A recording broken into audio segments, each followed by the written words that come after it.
Siinä on 1/4 pakara- ja lantionnostokoneista säätö.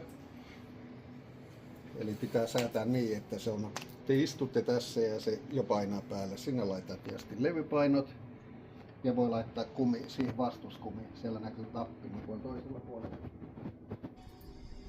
Ja sitten otetaan täältä kiinni.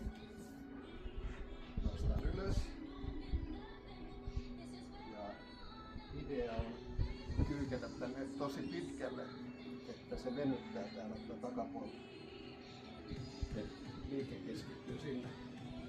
Hyvä puoli tässä on se, käsillä voi auttaa ja pitääkin auttaa vähän, mutta tästä asennosta ei pääse ylös.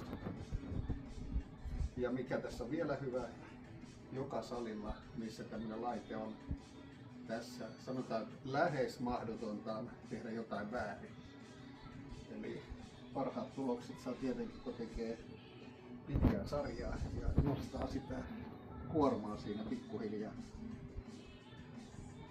Laite on saatavilla hcpro.fi verkkokaupasta.